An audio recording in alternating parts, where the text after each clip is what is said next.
like, or if you would. You're live. We are now? Yes. Thank you. Good evening and welcome to the work session of the East Lansing Planning Commission on November 30th, 2020. Mr. Haywood, would you please call roll?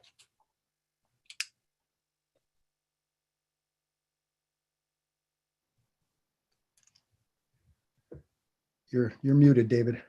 Yep. You're still muted.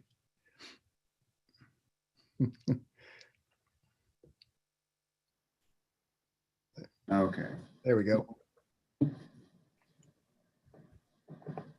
Bowman. Daniel Bowman. I'm present, attending remotely from East Lansing. Thank you. Boyle. Present, attending also remotely from East Lansing. Cahill. Present, attending remotely in East Lansing. Kusler.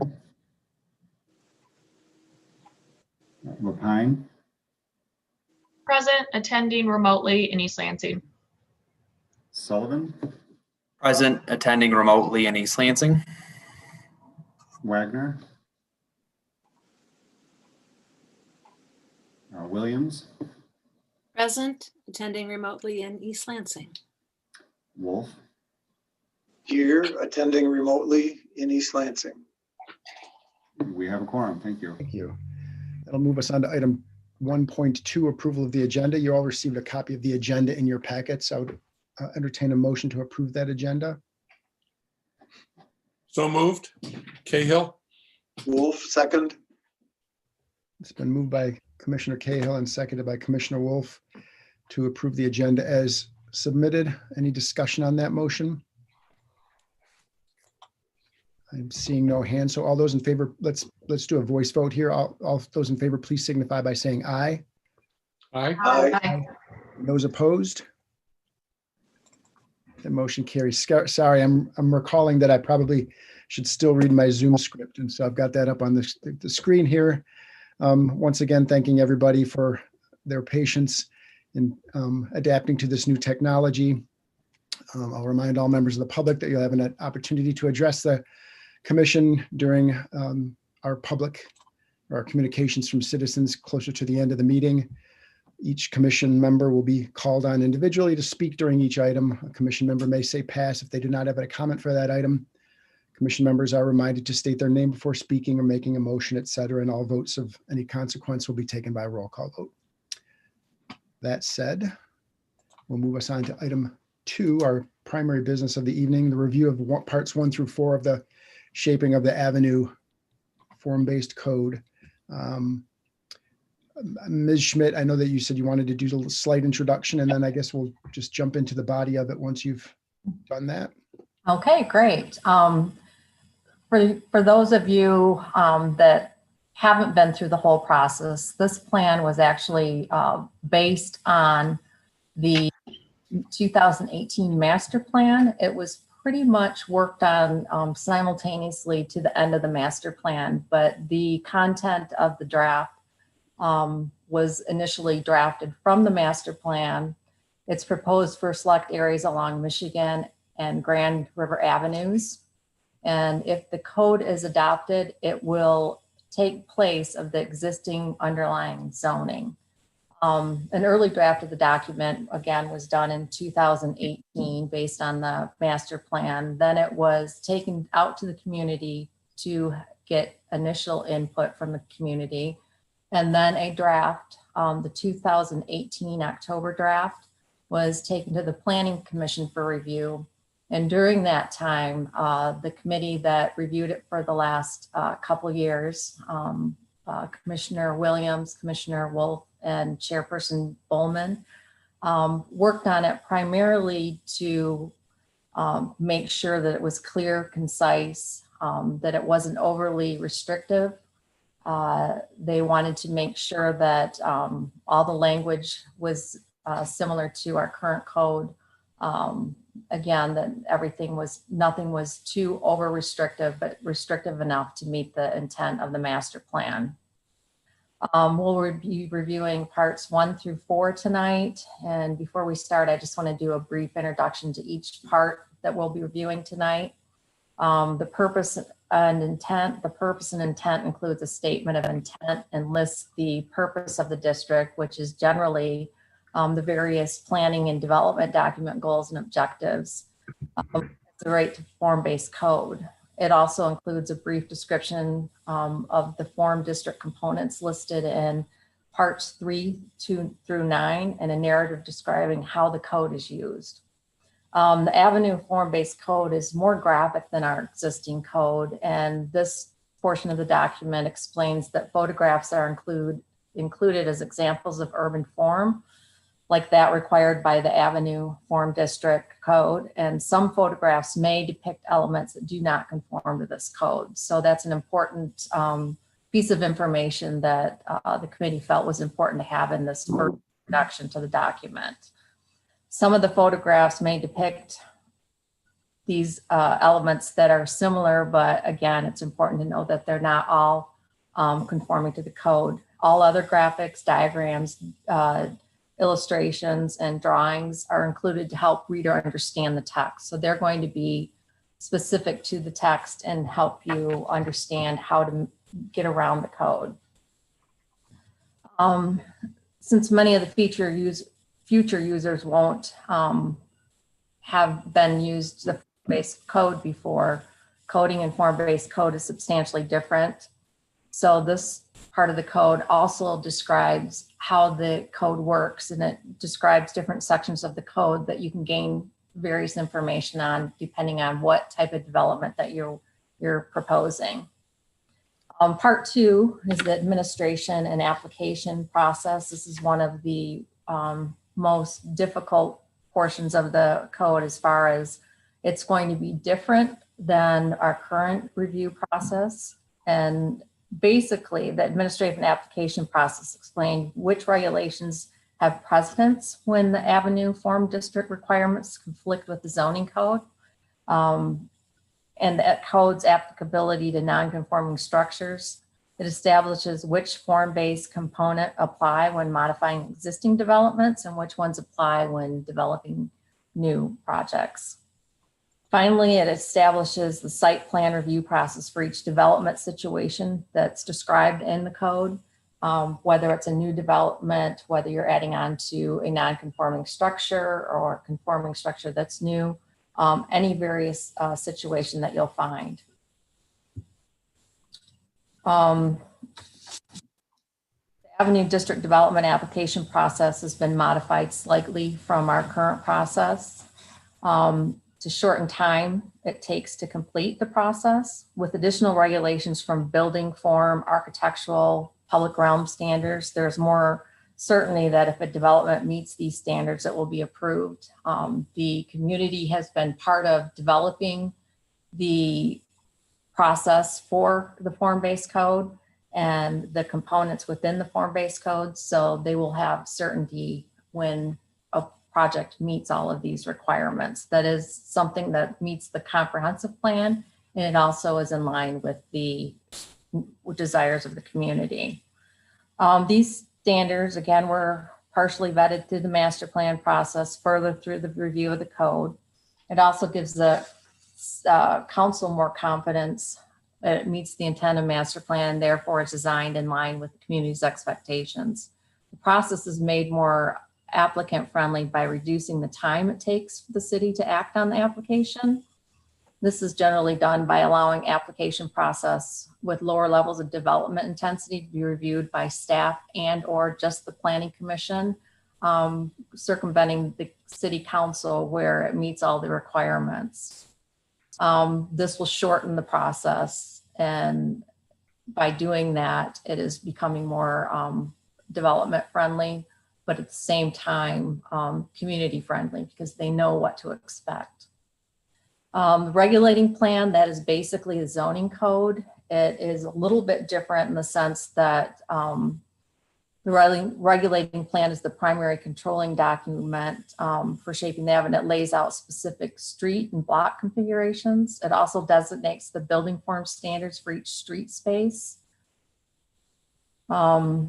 This is a little bit different than our current zoning code that actually takes the entire property and outlines the entire property, where this actually addresses the street front of the development.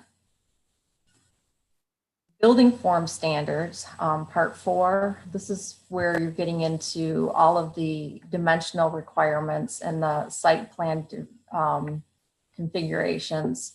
The building form standards establish the development standards for parcels within the Avenue Form District, particularly in relation to public realm adjacent properties. These standards include both required and permitted elements and identify broad perimeters to the project. The purpose for the building form standard is to create a vital and coherent public realm and set basic parameters governing building forms while allowing flexibility behind the building facade. This includes general standards, specific frontage, height, placement, and element standards for mixed use and residential uses. It also includes general incentives and bonus regulations for mixed and residential uses that allow for additional height in the buildings. Building form standards place primary emphasis on the physical form and the character of the development, and secondary emphasis on the uses. Building form standards, the components in the codes are unique to the form-based district because they provide both text and graphics, as I had mentioned before, to demonstrate the code's intent, where the component in a traditional code are predominantly text-driven and with minimal graphics. This part also includes extra requirements for facade compositions and neighborhood manners. Facade composition really has more to do with the feel of the street space than most people realize, so that's an important component. Also, the neighborhood manners that deals with large projects that are backing up to residential projects and how you handle that buffer in between the two. With that, if you have any questions, or we can jump right into part 1. Any questions from Ms. Schmidt? I'm sure there will be some to follow, but if Yes. you just coming right out of the gate. All right, and Ms. Schmidt, you had mentioned that I think it was a memo that you'd sent, is that this document has now been released to city attorney and a couple of, I think, Yes. Parks and Rec. There were a couple of different department heads.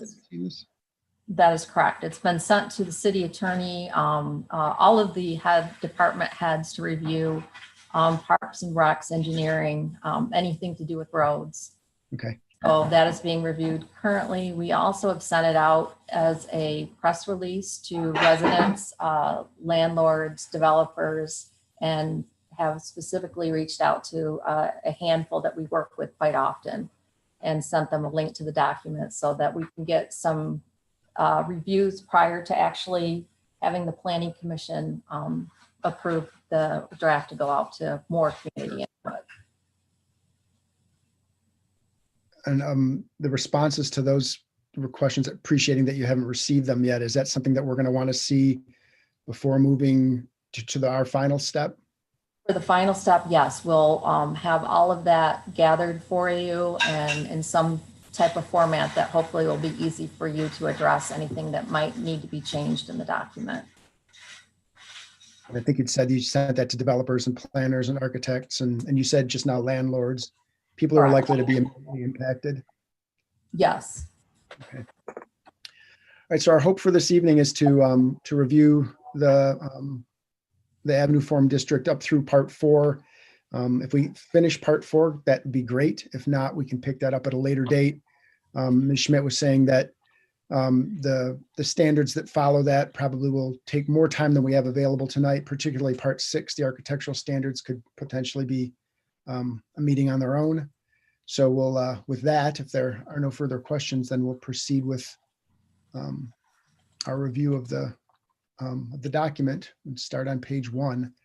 I'm not entirely sure how you might want to handle this, and presumably all you've had a chance to read or at least skim the document. A couple of us have seen it repeatedly, and so I think we've sort of picked through most of the I don't know, maybe the typographical errors and sort of the potential coordination errors, but Perhaps if we start on page 1, and if anybody has questions, and then just move our way through it, or I'd be happy to hear other thoughts. There are a couple of things that I had flagged specifically that the committee had decided that it would be best to discuss amongst the larger commission. And when we get to those items, I'll make a note of it. Okay, I'm not seeing any hands. So, the first portion, the purpose and intent are reasonably straightforward, basically, as Ms. Schmidt just described, giving a brief outline of the different components and how they'll be applied. And then particularly how that on page 3, how a new user might actually engage with the zoning code, and how if they were interested in doing work within the district, how they would go about doing that.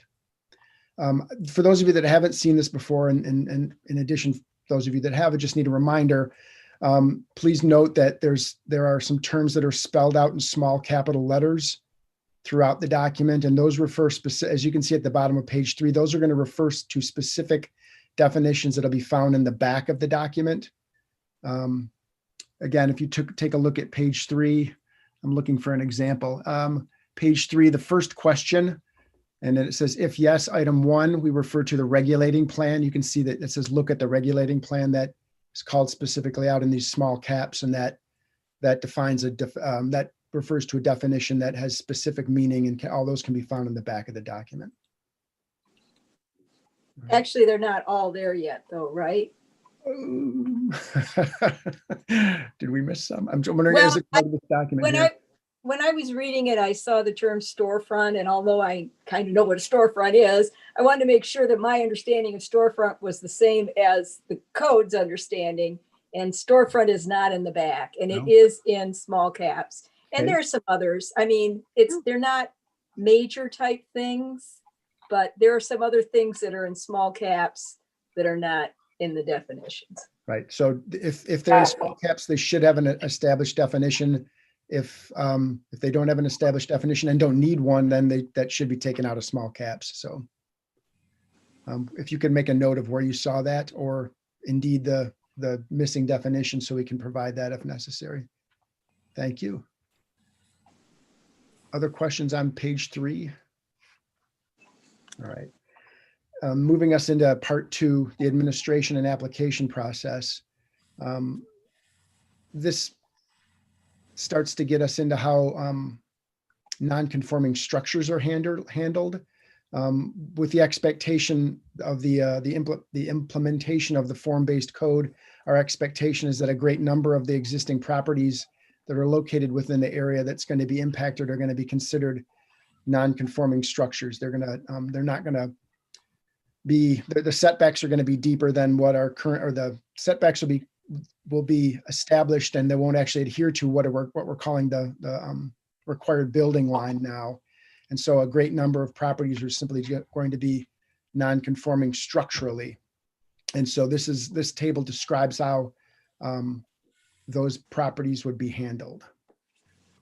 This table and the table on the next page actually were two that we felt perhaps a little bit of extra attention might be spent drawing specific attention to the commission's opinion about how this might be, well, if it needs any further modification, I guess. We took a look at this on several different occasions, and essentially it describes a way that if there's a minor modification to the building, that all of the standards, the form standards, the architectural standards, and so on, would not necessarily need to be adhered to if only a minor changes are being made to the property, but that if indeed there's a significant modification being proposed, that the expectation is that all the standards that are established in the code would be adopted. Vice Chair, please. There is a typo in the first table. Impossible. It changes in us. Yeah, I caught that one today too. Thanks.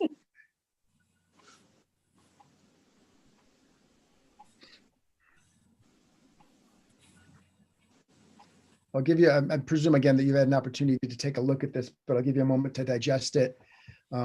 with everyone here and with the opportunity to raise questions regarding what the intention is here. I'm quite happy to let Commissioner Wolf or Commissioner Williams, if they'd like to add their 2 cents, I'm happy to stop talking for a short time or for a long time if necessary.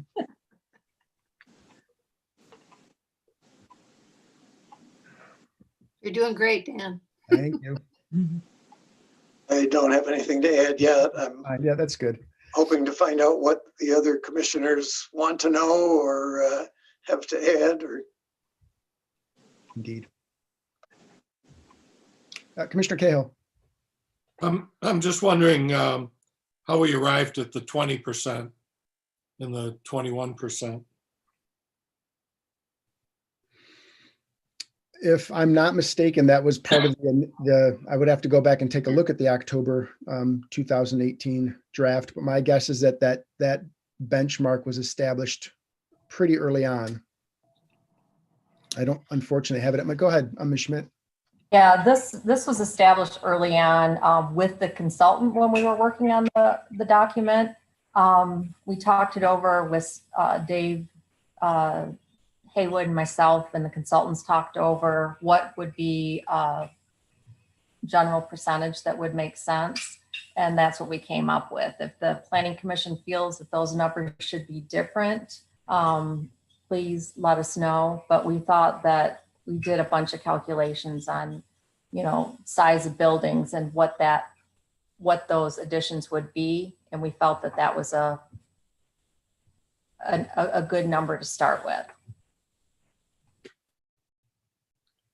Yeah, it seems reasonable. I was just wondering Yeah. how it was arrived at. And it had been used in other documents as well, that the planning consultants had come up with. So they have used this number and we felt it was legitimate to use.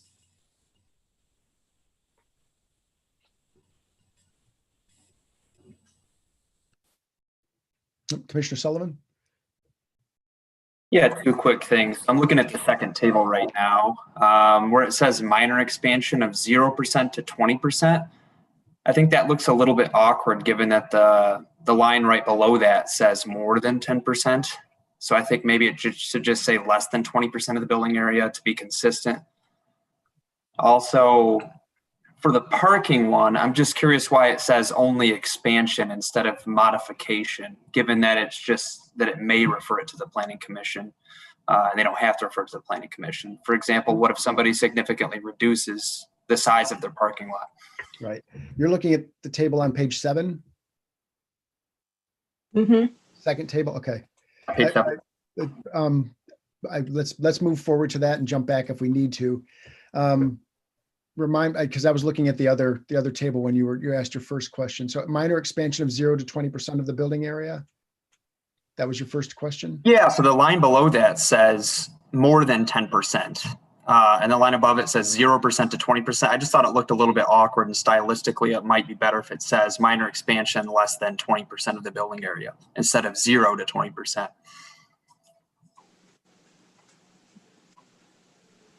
Well, actually 20% or less, right? Yes, yeah, either, yeah. No argument there. And then the second question had to do with the change as opposed to the expansion of the parking lot area by more than 10%. Yeah, so modification might be a better, then you'd have to change the 10% part, but I was curious why it was only expansion instead of a reduction or alteration.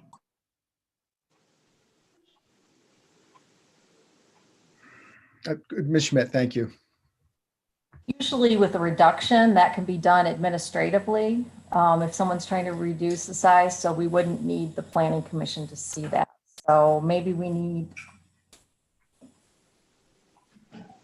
something that would address that.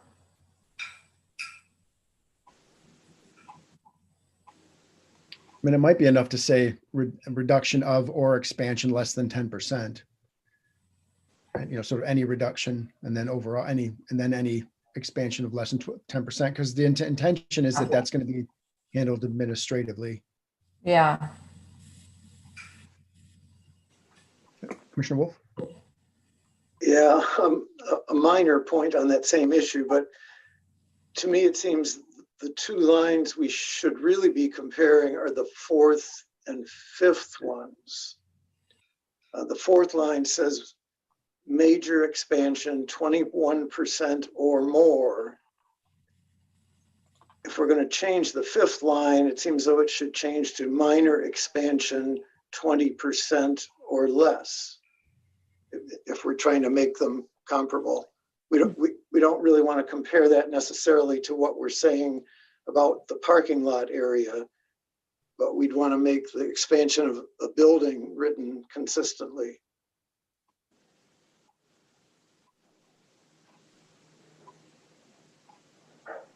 And then perhaps if we're concerned about the parking lot area wording, we could change it to be,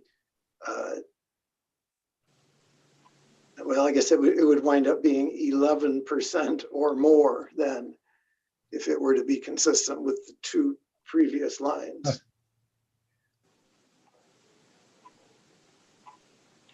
And I agree that it probably is a good idea to make all three of them similar form. Sure. Whichever way we decide to do it. I'll make a quick note that Commissioner Wagner has joined us at 6:29. And as far as the question about changes to a site plan that do not expand it, I can't remember how that's handled in our current code.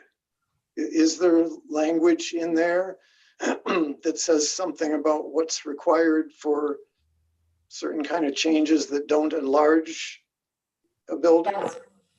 We have, for administrative approval, we have a 5% threshold that it cannot be increased more than 5%, but anything less than that can be approved administratively.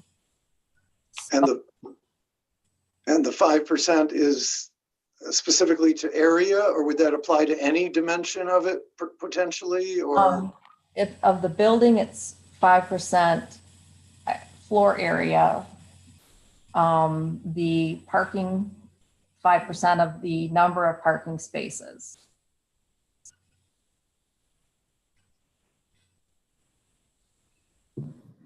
So, yeah, so that would,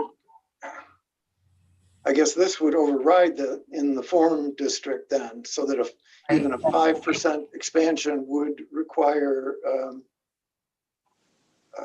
going to the planning commission, Yes. correct? Correct. Well, maybe that's not what we want then. I don't think we're trying to make the review process longer for No. certain types of plans.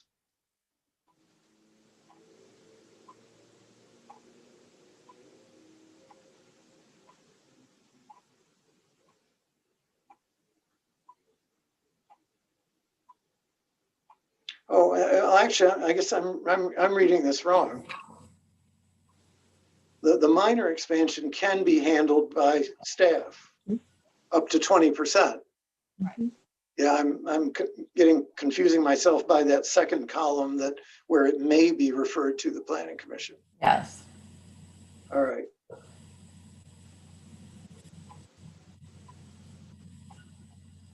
Commissioner Cahill? Yeah, in that same area where it says administration may refer to planning commission for consideration. I'm wondering what that means exactly. In other words, what is the impact of whatever we do? What is our consideration? Do we just give opinions and it goes back to administration, or do we actually make a decision there that administration would then be bound by?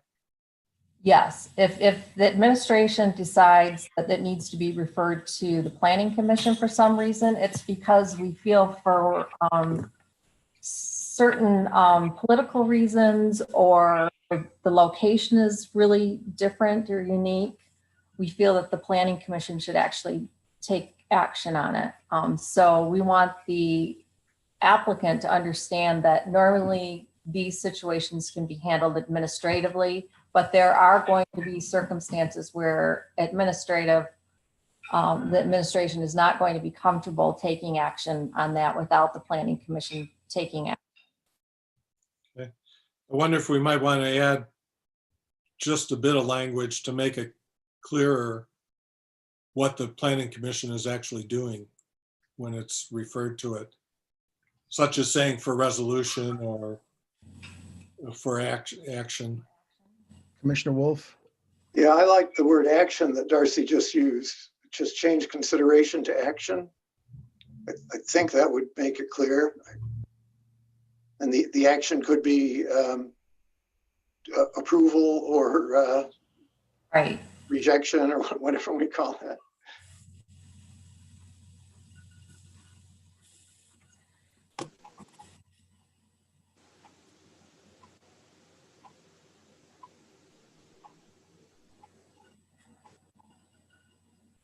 Thanks.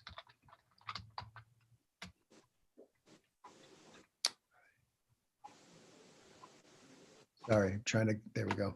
Getting the edits in here. All right. Any other questions on this table or comments, Ms. Schmidt? I just have a clarification. We were talking about the modification of the parking lot area by more than 10% from the approved site plan. The more I read that, I'm trying to remember why it was more than.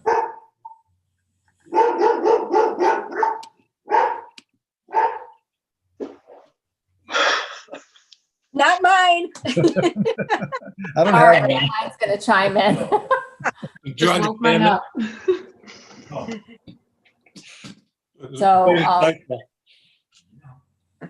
So on the parking, were we intending this to be less than, or am I reading this wrong?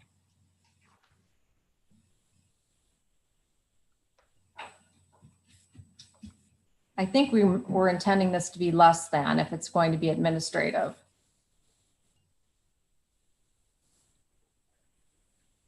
I believe you're correct. And I don't know why we wouldn't have seen that before. So I'm wondering why. Yeah, I don't know. I think every once in a while you look at it wrong and we might have switched it back and forth. Commissioner Wolf? Yeah, I'm looking at the October 2018 draft. Oh. And just a minute, sorry. I'm on the wrong page. Oh, no, I'm not here. Okay, and the table is a little bit different then, but it does say by more than 10%, and it shows it stopping at the administrative level for action. I think that's a typo though. I think we just didn't catch it because I think it should be less than 10% because an increase in parking area by more than 10% would definitely probably not be something that the administration would be comfortable. I mean, that would be endless. So if there's an expansion of parking, right now we have, council has to approve large parking above the required parking. Yeah, actually, in this table, it was also a little different. It was based on a change in use that expands the parking lot by more than 10%. Right. So and for quite a bit of our discussion, we had separate entries for a change in use that affected parking versus an expansion of parking without a change in use.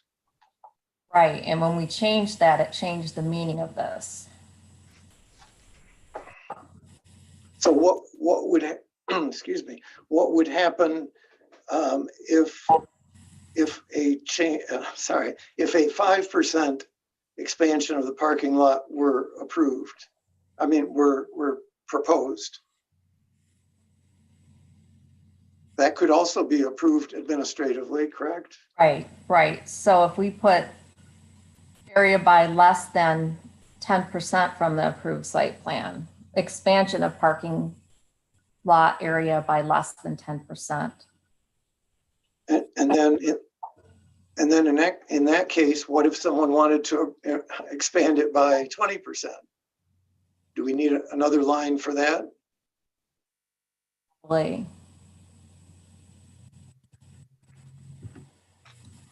Correct? So presumably 11% or more would have to at least go to the planning commission. Right.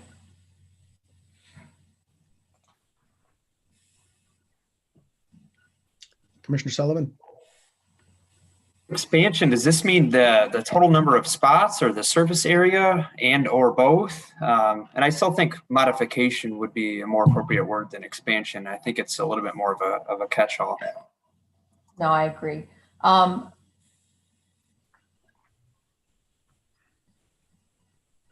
So what were you, it would be just the parking spaces, the increase in the number, because that's really an increase in density. Okay. Commissioner Wolf? Yeah, that's not the way I remembered it. And I believe that's why it says parking lot area. I think it's written very specifically to indicate We did. that it's not the number of parking spaces. We went through that and I also think expansion is the correct word. It's not really modification. It's specifically if you're increasing. I mean, it could say increase of the parking lot area perhaps, but. Ms. Schmidt? Yeah, you're right, Chris. We did change that. And normally in our current code, we do it the other way. We only, we calculate by parking space, 5%, but we did change this by area to make it more clear. Commissioner Sullivan, did I see your hand? Yeah, I don't know. I mean, I'm just thinking of other examples that could be if it said modification, say they're shifting the layout of the parking lot or something along those lines. Plus, I still think it would be a good idea if they're, reducing the number of spots. I think maybe the key is that it doesn't require an administrative review if it's right, is that effectively that's something that they could take on themselves. Any modification to a parking area would need to be reviewed. So, All right. I think a modification would probably be clearer.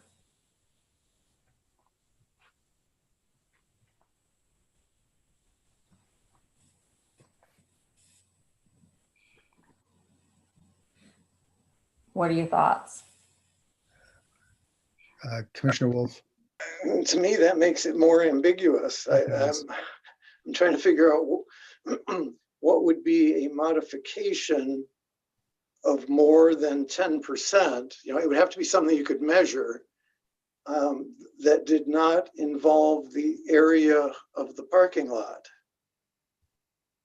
What it's if you put in 10% more lines on the parking lot than before, or 10% more tree islands, or what? That's why the word modification kind of gives me trouble in this one. Ms. Schmidt? Doesn't the modification of the parking lot area, wouldn't that help that, Commissioner Wolf? So to reduce the area or increase the area? Yeah, I don't know, maybe it's just me, but to me, modification just sounds entirely wrong. Either expansion or increase really says what we mean there, but maybe I'm the only one who feels that way. Ms. Schmidt. Oh, whoa. Let's start with Ms. Schmidt. Thanks. Just want to, I think Chairperson Bowman made a good point that by saying just expansion, it doesn't cover if someone were to decrease the size of the parking. So if we say modification to the area is covered, does that help? if we're trying to cover both the decrease and increase. And we've already got the area stating what that could mean. I saw Vice Chair Boyle and Commissioner Wagner's and now Commissioner Cahill's hand. So Vice Chair, if you wouldn't mind starting. All right, thank you. Well, I guess my question is, what happens, I mean, they're required to have parking for a certain number of vehicles. What happens if they decide to put in a bunch of planters? So there's now 3 less parking spaces than they would have needed. They can't do that without coming back to planning for sure, right? Well, so we haven't reached that point in the code yet. So unless you've done extra homework, you might not be aware, but there's no actual minimum parking counts in any of the Avenue Form District. So your point is well taken, but for the fact that they actually have to make a case for adding spaces essentially. So sort of the idea of reducing the number of spaces, there isn't, since there's no minimum required, a reduction in the count would be presumably fine. So I'm seeing Commissioner Wolf shake his head, and so maybe I'm speaking out of turn here. No, I don't think that's accurate, because even though there is no minimum, they have to submit a parking plan with some sort of justification for it. And by doing so, that gets approved. Fair enough. They are agreeing to it. So if they change that, they would need to come back. All right, well put. Thank you. So if you wouldn't mind, Vice Chair, to repeat your concern, and I'll be quiet this time. okay, well then I guess with that in mind, if the property owner wants to change their parking area in a way that reduces the amount of spaces to below what was approved in their plan, Yes. they would have to come back to planning, wouldn't they? They can't just do that. I think that's what the point of this particular Right. So yes, it thank is. you. It isn't just an increase that has to go back to planning. It would be a decrease or an increase that has to go back to planning. Indeed. My concern here, though I said I wasn't going to talk, is that my concern is that sort of there's a difference between decreasing it and then increasing it. Sort of the modification is the key, I guess, but if it's a relatively small decrease, or if it's any sort of decrease and a small increase, that's what this particular standard is trying to address, correct? Right? It's not just a matter of, because we're not going to say, I don't think we're going to say decreasing it by either more or less than 10%. It's really any sort of decrease or any sort of modification. Commissioner Wagner, and then Commissioner Cahill, and then Mr. Haywood. Well, sorry for coming to this discussion a little bit late, and I'm not quite sure if I understand. To me, if there are 50 parking lot spots and they modify them by making them all electric accessible, that seems a modification but not an expansion. Yes. So I would prefer expansion, because I think they could, or make them all handicap accessible or something. I'm not quite sure. Modified to me seems very vague. Okay, thank you. Commissioner Cahill. I thought Commissioner Sullivan had a good point with modification, that it could be more than just an increase or decrease. You could be moving the parking lot area within the lot, which it was maybe approved, whatever considerations went into why it was approved the way it was. Maybe we wouldn't want it where it's being moved to. It might be the same area, the approved lot area, but in a different location on the lot, which we may not like. So I think I like modification for that reason. I think it's more than just the amount of area. I saw Mr. Haywood's hand. and then Commissioner Wolf. Yeah. Well, it's an interesting point about modification. We'll have to think about that one further. But I just want to remind people that I think the intent of this new district is to kind of mimic the B3 in some respects in terms of parking requirements, which it doesn't require. It has no minimum parking requirements. So in that sense, we're starting off by saying you don't have to provide, in some regard, we don't want you to provide parking on site. So a decrease, you know, I mean, why do we care about that in a district where we don't have, you know, we don't require parking? So to decrease it, I don't see that as an issue. The modification question, I think, is more interesting to look at deeper because to some respect, changing a parking space from a standard parking space to an electric charging or electric vehicle charging station, to me, is not a modification. It's the same parking space. It's just whether you plug in or not. Changing the width of them or the location of the lot in that respect, I think, is a change we probably want to know about, but to what extent do we require, you know, what level of review is something we'll have to continue to talk about. Commissioner Wolf. I think we need to go back and look at the history of this and what we had in here before, because right now,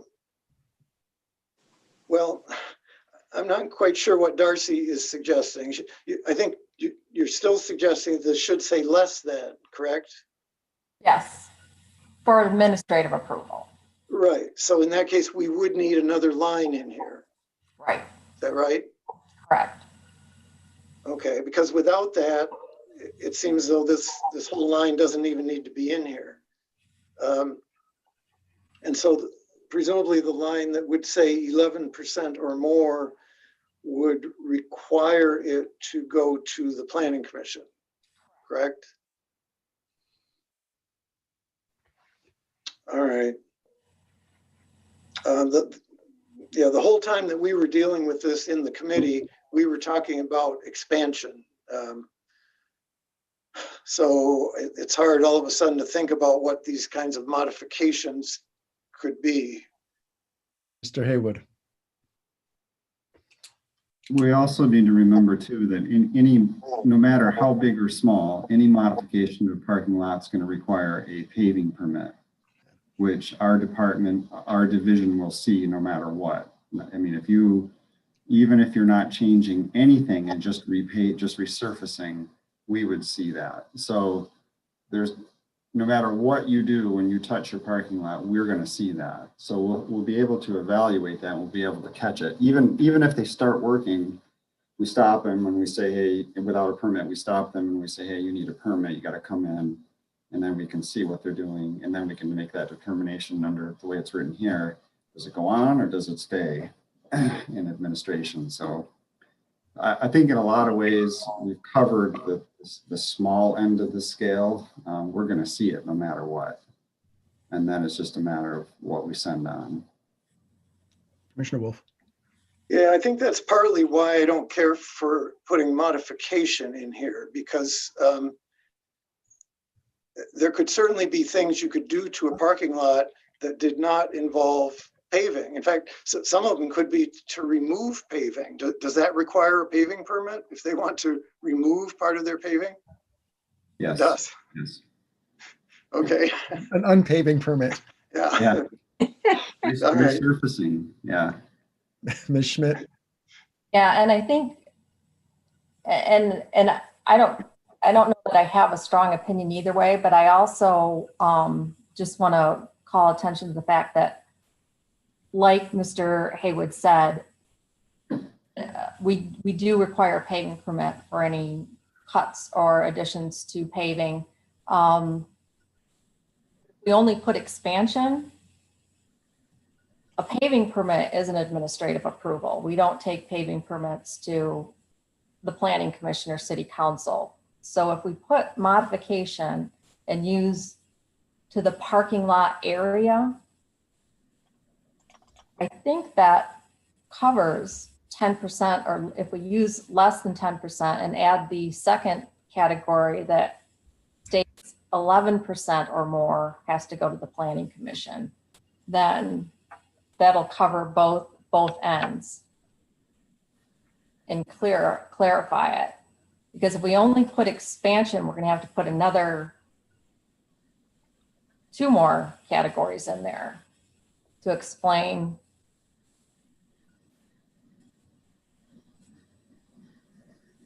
reductions. Would you not say, for instance, any reduction and in addition, expansion of the parking area by less than 10%, that's an administrative review. And then Right, so expansions or reduction of parking area by less than. No, because then you're saying reduction by less than 10%, right? So it's really any reduction, any and all reduction, plus any expansion of less than 10% can be handled with administrative review. Expansion of greater than 11% or greater requires planning commission review. Does that work using expansion and reduction and taking out modification? The only reason I'm saying that there's sort of 2 things covered there is because you're talking about, you're trying to limit the amount of expansion that can be administratively approved, but you don't want to presumably limit the amount of reduction that could be administratively approved. So if you say, for instance, if you say, modification by less than 10%, well, what if they want to reduce the parking lot by 50%? Now we're in an area that doesn't have that another line. Ah, that's true.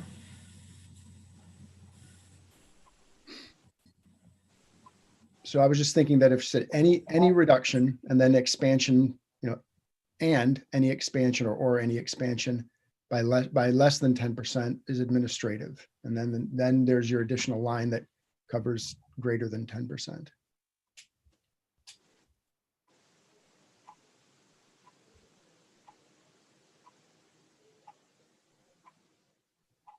I think that works. Sorry. Yep. Thanks. Commissioner Williams, Mr. Haywood. The only concern I have about that is that, so then any change or modification to a parking lot has to go through this separate administration review in our office. Is that what we're saying here? I understood that they're doing that anyway, Ms. Schmidt? Or Yeah, something like that. Well, there's a yeah, difference. There's a difference between an administrative review through a paving permit and an administrative review in the planning department. The way that column reads is you'd have to fill out an application and apply for it for administrative review in our division, which I don't want to do for these. I don't want you to do that. I would recommend, frankly, keeping this as simple as we can. And anything less than 10% will be handled through that paving permit process. There's already a process in place. We end up seeing it, can get approved that way, or if it's larger than that, or however we want to word it, then that triggers a formal review by us, but in-house, and kind of keep it in that realm if we can. Otherwise, it just becomes putting somebody through a hoop that maybe isn't necessary. Ms. Schmidt, did I see your hand? No, that's fine. Okay. Commissioner Wolf. Yeah, I think we're getting closer here, but I think we also need to go back and look at table 201, not necessarily at this meeting right now, but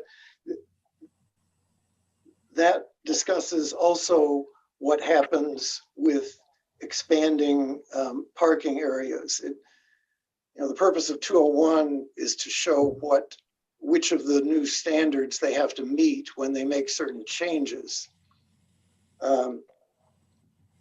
And I would say that the implication of it is that, well, it's hard to say. there are two lines in that table that deal with expansion of parking. And one of them is related to a change in use, and the other is without a change in use. So I don't know. I think maybe staff should look at these and come back with a recommendation. I think it's too complicated for us to figure out right now. I think that's a good idea. Also, while I'm looking at it, I don't think anyone mentioned this, but there's a typo in table 201. Yep. The first sort of heading within the table says changes in us. Yeah. We got it. Thank you. Should be use. Yep. Was that mentioned before? Or? Yes, Vice Chair Boyle caught that. Yeah, okay. Thanks. Sorry. Got it. Okay. Is everybody comfortable with, let's move on from table 201. Or the next page covers the specifics that would happen in the various meetings that are described, or at least introduced in table 202. And oh, sorry, Commissioner Sullivan. I don't want to move too quickly, but I don't want to move too slowly. Please. Yeah. No, I'm not. I don't want to cut you off either. I was just moving along. So if I need to be slowed down, then feel free to do so. You're all good.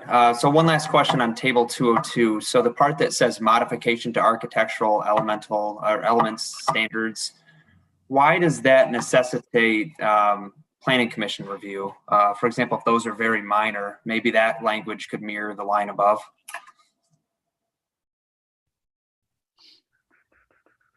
Make sense?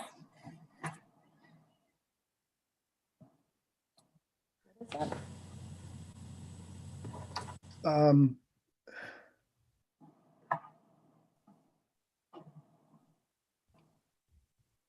sorry, I'm thinking that that's tied into section F below.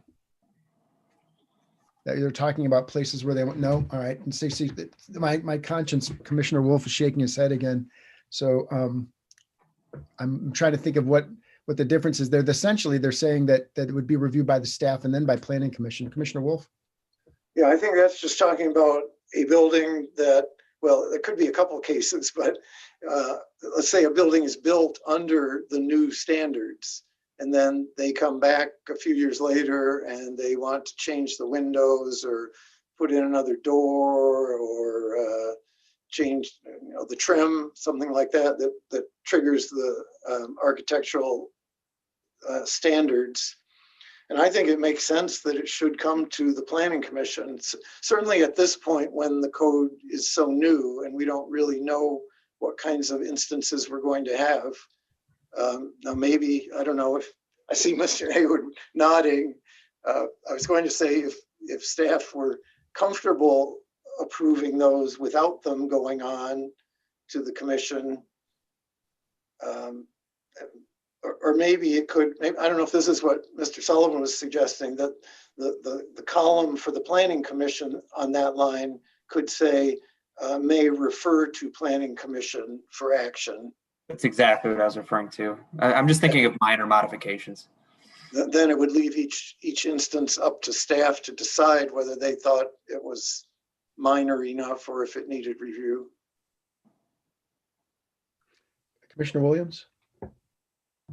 Yeah, I think that as we went through this as a committee, we were very mindful about trying to streamline the process as often as we thought that would be supportable, both politically and in the community. But when I think about the architectural standards and elements section, and as we go through these later, I think you'll see them.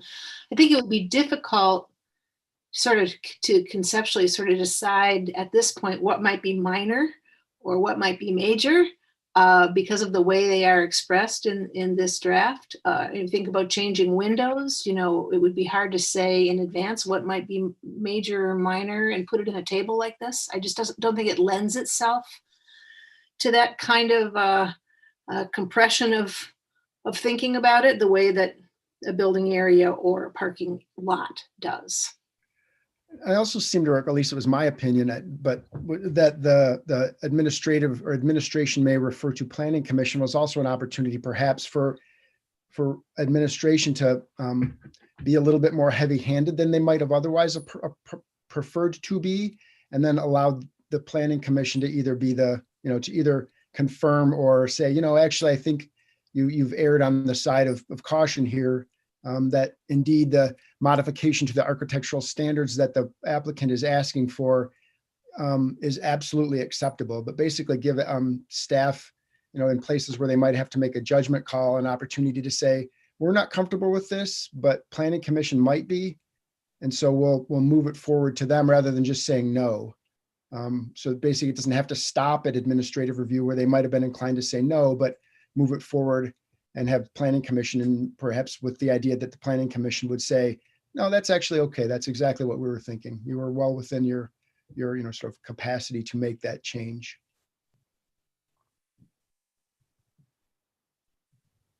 All right, yeah, Commissioner Wolf. So you're suggesting that we change the planning commission review column for that line? Oh, I was just using that as an example. Yeah, I'm trying to think, because I don't think that the sort of minor expansion of 20% of the building area where there would be a much question about the, where's the potential gray area there? Well, see, that's what I was thinking also. Now that I've thought about it a little bit more, supposedly we are writing the architectural standards to be quite clear to the applicant so they know what will be approved and what will not. I would think that when an application comes into staff, it would be quite clear to them whether, if they're going to change a building material, well, is it on the approved list or not? Are they're going to change one of the windows? Well, is it still the proper shape, dimensions, so forth? I'm starting to think that staff could approve a lot of those. So maybe leaving the X for administrative review and changing the second column to allow referral to the planning commission would be the desirable way to do it. I'm changing my mind here, obviously. That's fine. Commissioner Sullivan. That was my thought exactly. I think it would be more streamlined if it was an administrative review and then they still have the option to kick it to planning commission if necessary. It just seems like it would really bog it down if planning commission is reviewing all of those decisions, even though some of them may be very minor in scope. Yeah, and as we've said throughout this, it's in some ways we won't really know how I'll say how good of a job we've done until it actually meets a couple of different applications where it gets actually tested out on the road.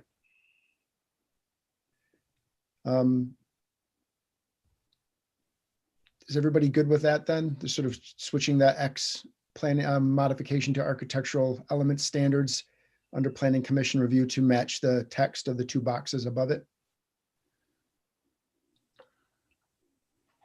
All right. That will move us on to, the final section there has to do with exceptions to the architectural standards that are approved by the planning commission. And it has to do with sort of, basically those conditions by which modifications would be considered. That brings us to the end of that section.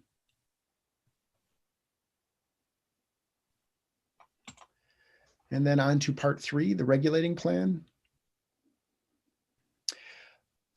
The final draft, I don't think it was actually part of the document that was put in front of us. And if it was, it got somehow shifted off of my own copy, or maybe I just didn't look carefully enough. There's a much larger version of this that's going to be available. Goodness, sorry, I've lost my place. There we go. That, of course, if you're looking at the document as a PDF, of course, you could blow it up and you can make it as large as you like. But understand that the final document, the hard copy of the document, I think we've all seen it before, is going to be an 11 by 17 document that pretty clearly demonstrates the different areas of the different standards. So, but this is one of the sort of the ways in which the form-based code differs from the use-based code, and that it's based on this plan that identifies the public spaces, the streets, and the way that the forms of the building shape those public spaces, and well, the forms that ultimately are going to be governed by this particular plan. So again, regulating plan is basically the new zoning map in this area. In fact, I think that might be part of the definition. And then page 10 has a large version and then a detailed version, and then the same large version on the next page with the historic districts overlaid on top of it.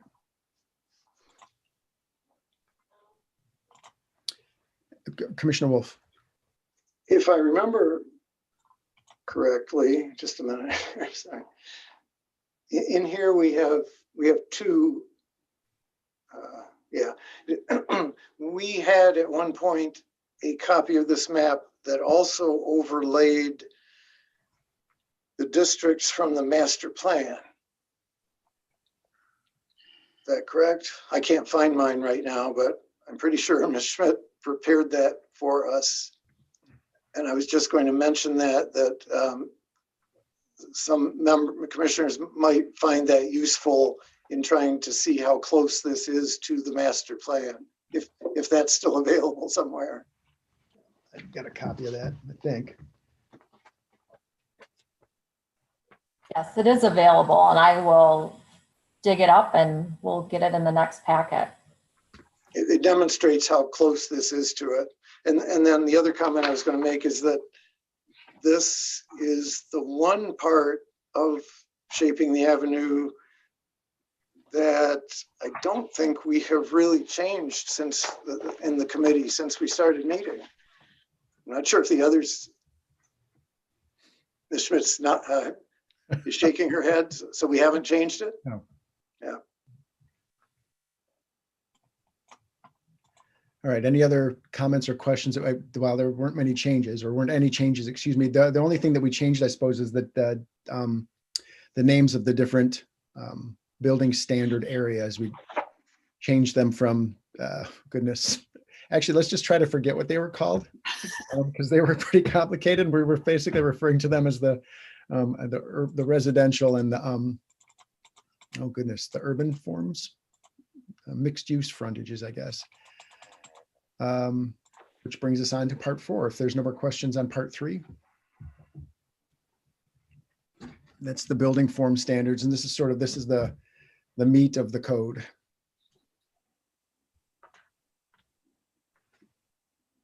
I'm on page 13 right now.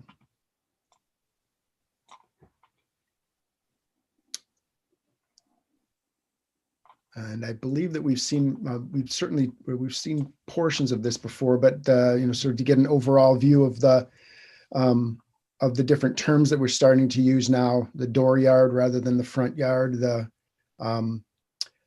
required building line. So instead of having setbacks, we sort of, instead of having places beyond which the building has to be located, we're actually identifying a line on which that building is going to be placed, or at least roughly with a sort of slight margin of error. You can see on that same page that they were referred to a parking setback line. And then moving us on to the next page, and so on through the general standards. Any, again, I'll presume that you've at least had an opportunity to, if not thoroughly study, then to at least take a look at the document. And I can just page through page 14, page 15.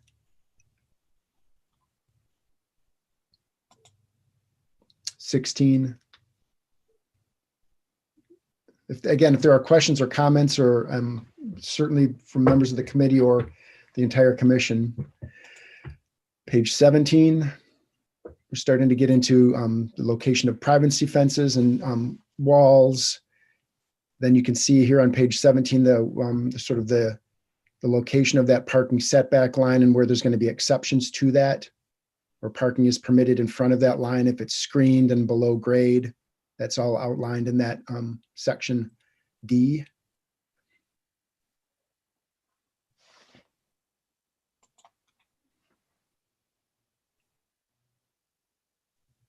And then moving forward to part 403, we start to get into the different frontages. This is the mixed use frontages, or the more urban, the sort of the more downtown area. You can see that this is going to be, they're going to be coated in more warm colors, or excuse me, more like reds and browns, whereas the sort of lighter density are going to be given more oranges and yellows.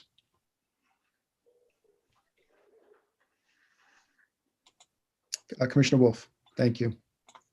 Yeah, getting into 403, I just wanted to make the comment that might be helpful, that frontage is an important word in the form-based code, and it pretty much corresponds to zone or district.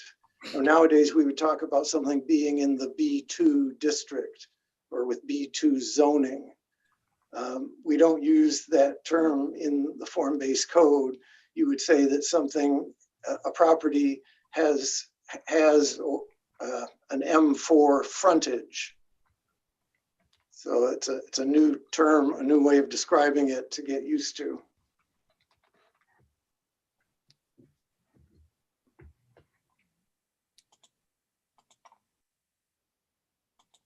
So the first page 18, sort of the introduction, and describes the 4 different mixed use frontages, M1, 2, 3, and 4. And then the specifics about each of those different frontages on the successive pages. You can see that your M4 frontage is your most intense. Moving down to, in terms of the mixed use frontages, the M1 is the least intense of the mixed use frontages. As you can see at the top of that table, the M4 would be the minimum story height of 4 stories, maximum 6, and then up to 10 with bonus stories permitted. And you can see the building height is outlined as 100 or potentially as much as 140 feet. And then you can work your way through the remainder of that table to see how those heights and the minimum and maximum heights change.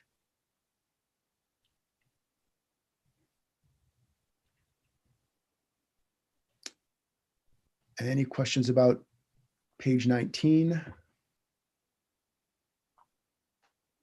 All right, page 20 is again, this outlines each of the different frontages from the most intense of M4 to the least intense of M1, and the location of the required building line. Again, that's sort of that, it's parallel, in our typical zoning would be it's the setback. So essentially the setbacks are going to be, instead of we're talking about building or lines behind which the building is going to be built, we're actually talking about lines on which the building was going to be built. As you can see in M3 and M4, where we have our most intense uses, that required building line is going to be placed 5 feet from the right-of-way line. And in M1 and M2, it's going to be 5 feet from the right-of-way on Grand River and Michigan Avenue, but all other places it's going to be set back another additional 5 feet, so 10 feet from the right-of-way. Couple of other things. Oh goodness. The item A, frontage build to minimum in M4, 3, and 2. The expectation is that 70% of the frontage of that lot, say the front property line, would be built on, and it would be reduced to, say, 50% in the less intense M1. So the idea here, again, as throughout, is that we're trying to use the private development, the building or potentially fences or walls, to shape the public space. And so in order to do that effectively, we would expect that the building would cover as much of the lot as possible. In this case, in M2, 3, and 4, 70% of the width of that front property line, and M1 as little as 50, or else at 50% or more. And then the remainder of that would be taken up with the street wall. So basically the entire line at the street, or at the required building line, would be built with something, whether building or street wall.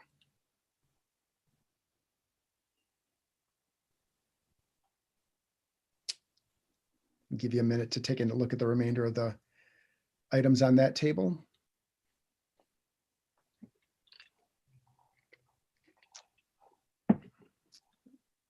And then on to page 21, which defines the different elements of the building. In this case, the size or the coverage of the different windows, the fenestration, the potential of adding an attic story, and the addition of balconies to the facade.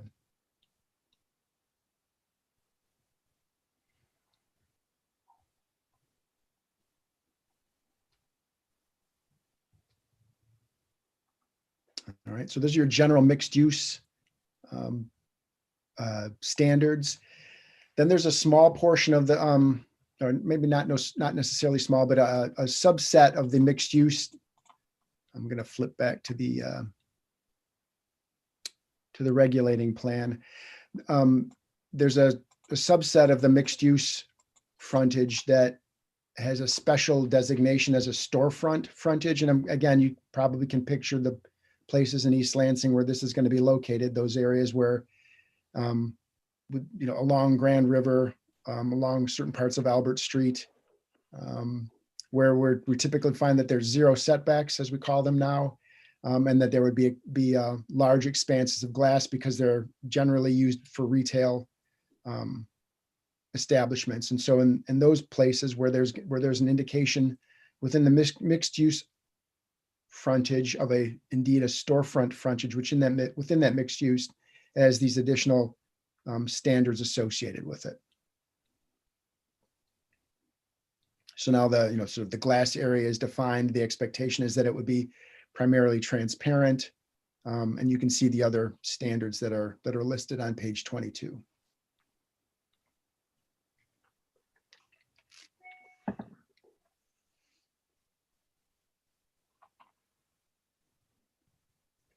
Any questions? And then on the next page, or actually the next couple of pages, there are a couple of additional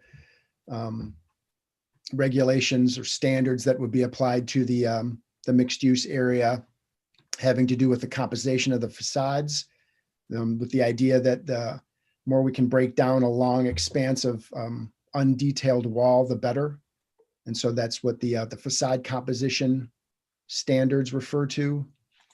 And then in part B on page 24, how to address those places where the avenue, where the form-based code is adjacent to single family properties, and how to apply what we're referring to as neighborhood manners. Basically, we're going to set the buildings back a touch.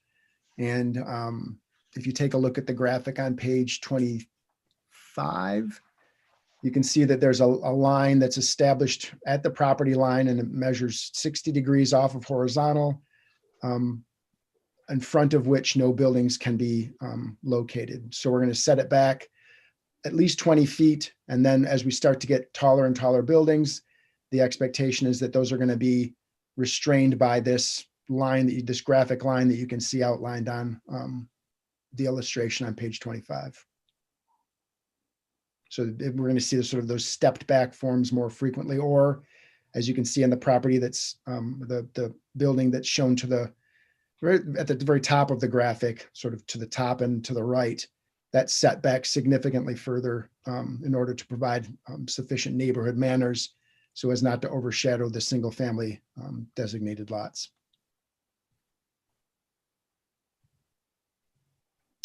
Any questions about neighborhood manners? And on page 26, we start to get into the incentives that would permit buildings to be built above their established maximum heights, or the established by right maximum heights, call them. Much like the current zoning permits, it encourages diversified housing. But as you can see under B, C, D, there are a couple of other additional ways in which a development might apply for some additional stories or additional height of the buildings.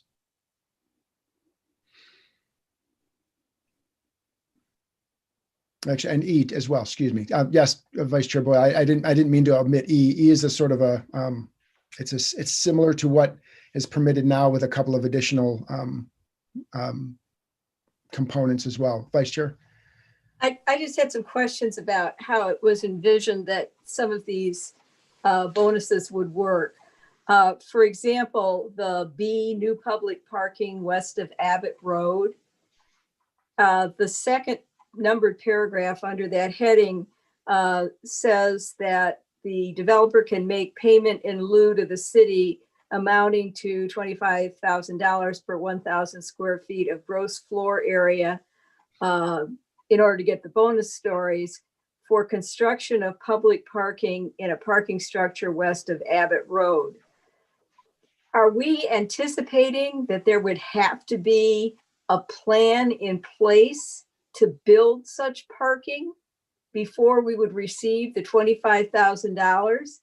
Or is the city going to get $25,000 and it goes into city funds as dedicated funding that can only be used towards this parking structure, which may never exist or may exist in the future? I mean, how did we anticipate that was going to work? Or did we anticipate? No, I'm not seeing anybody else raise their hand. So I'll go first. That was the expectation, is that, if $25,000 per 1,000 square feet didn't ultimately generate sufficient funds to build a public parking structure, that money would be set aside. I don't presume to know what the mechanism that allows that to be removed from general funds, but that it would help to fund a public parking structure that the city presumably would construct or have constructed. Commissioner Wolf? Yeah, I would say that I think there's 3 of these that allow payments in lieu of B, C, and D. I think all 3 of them do. And these are all pretty speculative. We started out just having them stated as bonuses with no option to make a payment. But we found that there are other form-based codes in other communities that have this option in there.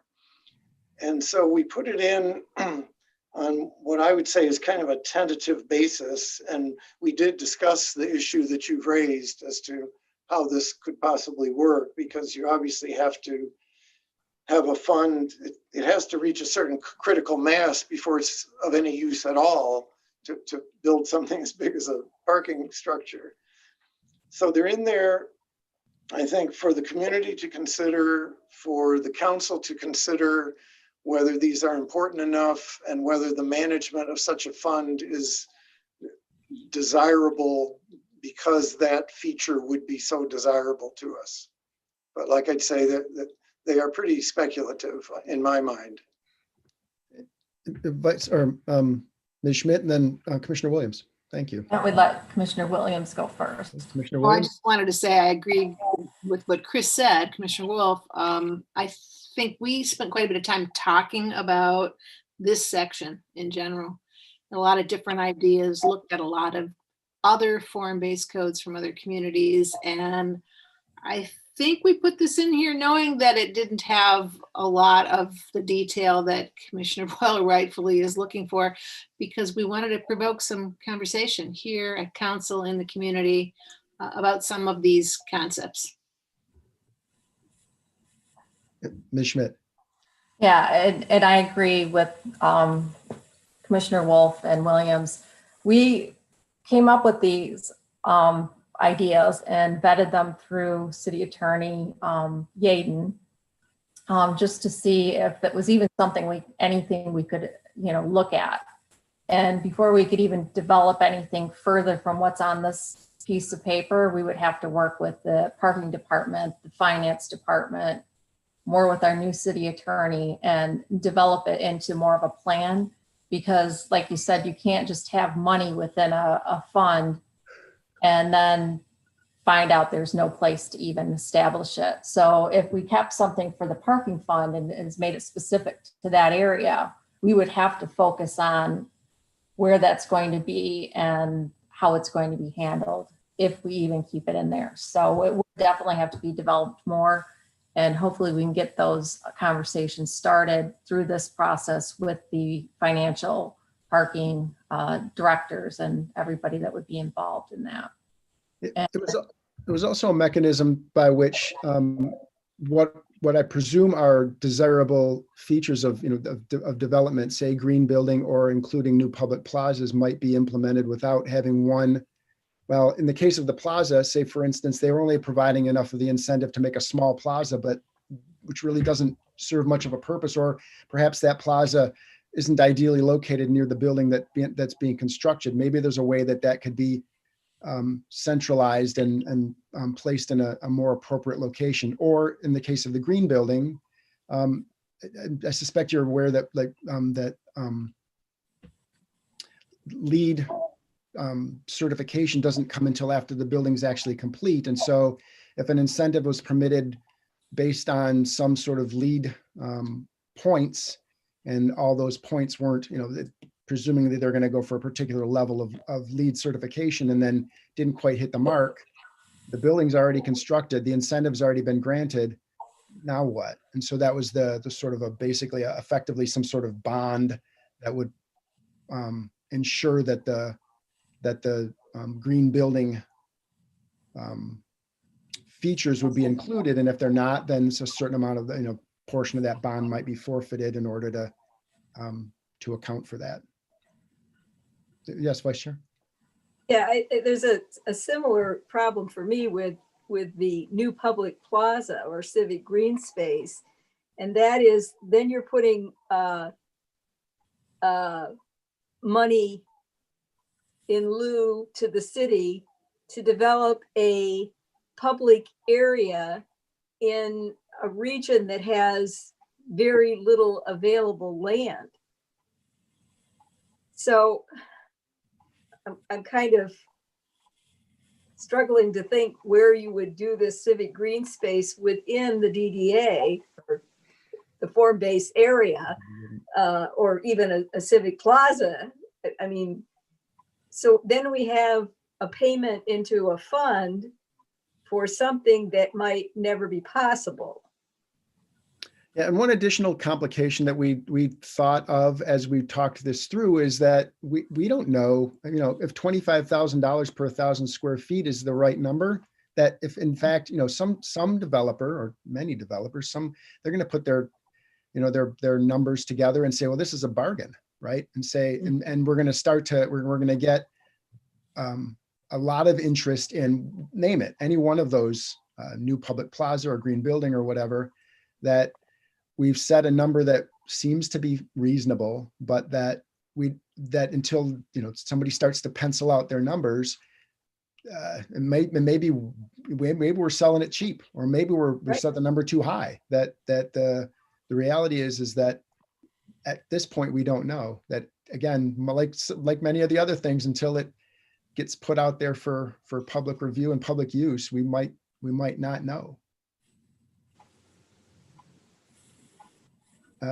Commissioner Cahill, thanks. I was thinking along those same lines, and I was wondering if we know what the cost of a parking space in a parking ramp normally is. And I was thinking of it in terms of if someone's building apartments, say, and they want to build an extra story, well, you think, well, how many apartments would there be, and how many parking spaces would be required under our current zoning requirements? And perhaps we want to match up that cost with the extra space that's being allowed. Whether it's more or less, I'm not sure. I would like to know what the cost of a parking space is. Indeed. Ms. Schmidt? I was just going to confirm that we can get probably fairly current numbers on the cost of parking. The number in there was kind of an old number, I believe, that we took from other plans. We definitely want to look at current costs because they're definitely much higher right now and whether they would go down. But because of the economy in the last years and the cost of doing things, it probably is much higher than what we've put in the document. But we'll try to get new numbers for that. For what it's worth, although we have, Commissioner Cahill, please. Oh, I had another point I was going to make. If you had a question or follow up on. No, actually, I was just going to reinforce the significant public benefit portion is essentially what's permitted now, where council decides, this is the sort of development that we'd like to see. I'm looking for which.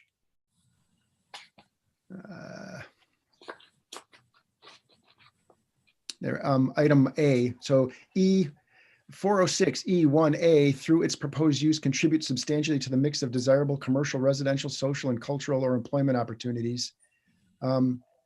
So it's essentially what's permitted now in terms of allowing for additional height without the, without specific constraints that are outlined in the earlier, A, B, C, D, and E, A, B, C, and D. Commissioner Cahill? Yeah, my other concern was about making the use of that money too restrictive, and that it just ends up becoming an orphan that's we can't touch. And so I would think, do we want to combine that into a fund where we're talking about green spaces, for instance, where you could use it for one or the other? And I'm also concerned about limiting it to a specific area. Because as things develop, who knows, maybe right across Abbott Road would become a place where we'd want to put a parking ramp that would actually be servicing the other side of Abbott Road. And I'd be very leery of having too many restrictions on the use of the money and the locations of where it can be used. A fair point. And I don't know that, Commissioner Wolf, please, I'm talking enough. Yeah, I just did a little computing here in regards to the amount that we have written into the parking payment in lieu of the Target building, the landmark, or if I remember correctly, is right around 25,000 square feet. So if they were building that building and wanted to earn 4 additional stories to go from the permitted 6 up to 10, did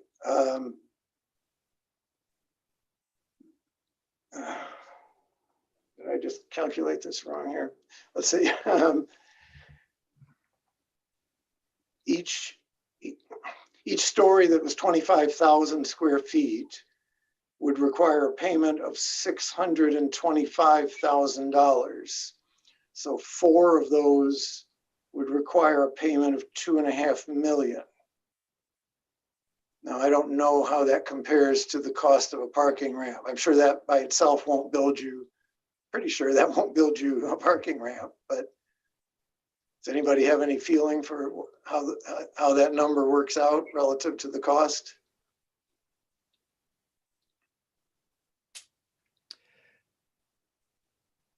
Sounds like no. I've Oh. got means cost estimating here behind me, but I'm all right. Probably ought not to dig into that too deeply tonight. Yeah. Thanks for that. We should be able to figure it out fairly easily. Yes, We just built a parking ramp that's right. on Albert Street there. If we figure out the cost and how many parking spaces, that would give us some guidance as to what's an appropriate charge. Yeah. It also gives a little bit of food for thought if you're thinking about how a developer would look at it. I'm not sure how the developers of Center City would have looked at an additional cost of $2.5 million in order to get those floors. Would they have done that or not? I'm not sure how that would affect their the economics of their project. In fact, they did, didn't they? They built the ramp. Ms. Schmidt. I think too, when we were talking about this, we do realize with some of these numbers, we're really probably going to have to get some type of consultant to work out the numbers for us. I don't know that if any one person could come up with those numbers on our staff. I mean, we could come up with some numbers that are probably closer with all of the different departments, but until we actually talk to all the different departments and would work out a plan, there would be no point in hiring a consultant for that. But I think these are good conversations that we're having, important points. The bottom line is it really was an opportunity perhaps to introduce the benefit of diversified housing as is done now, by trying to encourage some sort of social change and linking that to the additional height that's being considered for each of these buildings. Again, with the understanding is that, again, 406E1A comes back to exactly how it's being done now, where it's just a petition to council to say, we believe that this is good for the city. Let's provide some additional floors.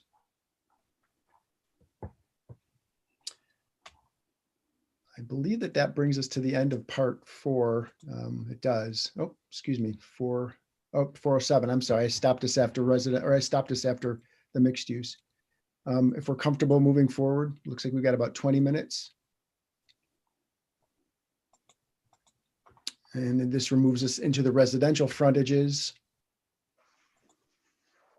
And they're set up very much like the mixed use frontages, with height, placement, and element frontage standards for each of the, there are only 4, aren't there? We had 5 at one point, or actually they're called 5, but they're designated 5, 4, 3, and 2. But again, set up in much the same way with required building lines, specific heights associated with each of the frontages, information about placement, and information about, on page 31, the different elements that would make up the individual residential uses, or the residential building, residential forms. And that indeed brings us to the end of part 4. So let's jump back perhaps to page 28 and take any questions or comments.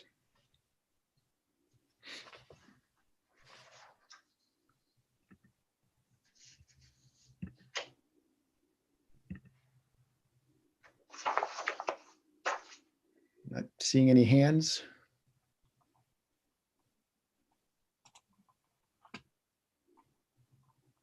All right. Oops, excuse me.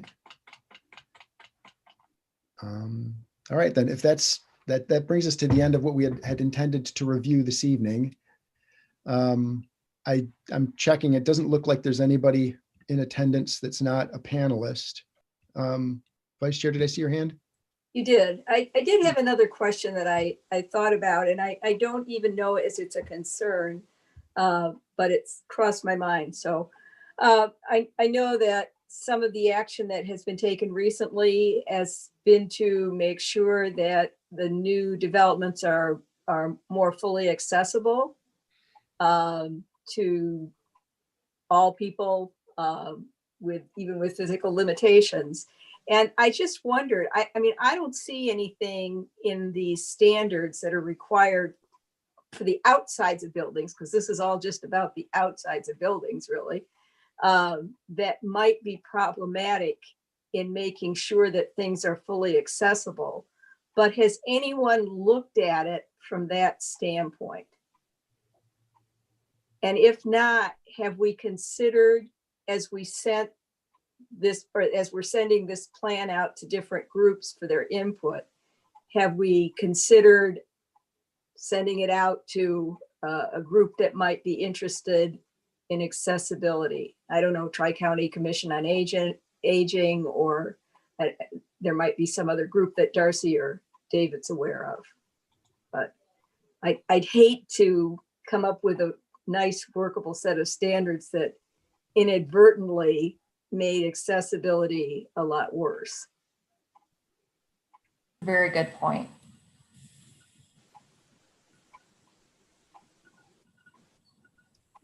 And I'll just offer this, generally speaking, that those issues are going to be resolved within the individual buildings.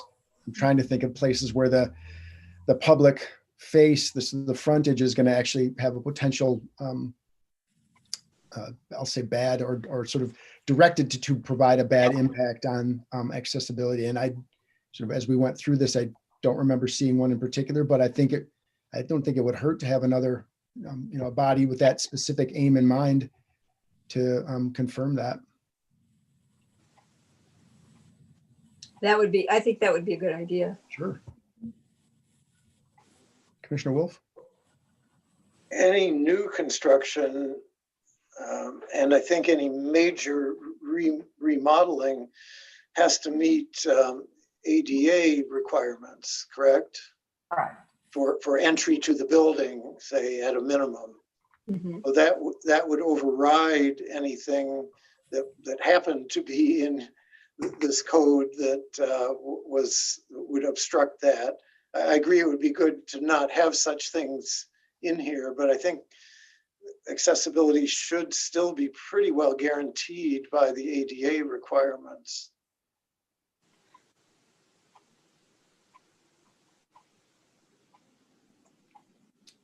That actually brings us, well, maybe we'll lump that under this. We're into the, if there's no communications from citizens still, but that brings us on to item 4, Commissioner concerns. Vice Chair Boyle's concern regarding accessibility is noted and it will be followed up on. Any further concerns?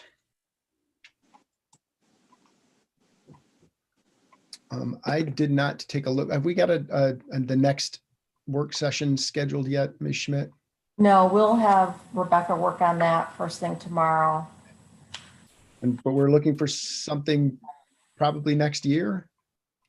Probably. Yeah, I can't remember. Again, I didn't take the time to take a look at our schematic calendar, but it seemed like things start to get tight pretty quickly. We have an actual commission meeting in a week from Wednesday. All right. If there are no further concerns, a motion to adjourn would be in order. So moved. Cahill. Boyle, second. Thank you. It's been moved by Commissioner Cahill and seconded by Vice Chair Boyle. All those in favor, let's do a voice vote. All those in favor, please signify by saying aye. Aye. Aye. And those opposed? Thank you all. We are adjourned at 7:45. Thank you, everyone. Thank you for your time. Thank you. Be back here December 9th, I guess. Good night. Have a good night, everybody. Night, everybody. Bye. Stay safe. Yes, you Right. too.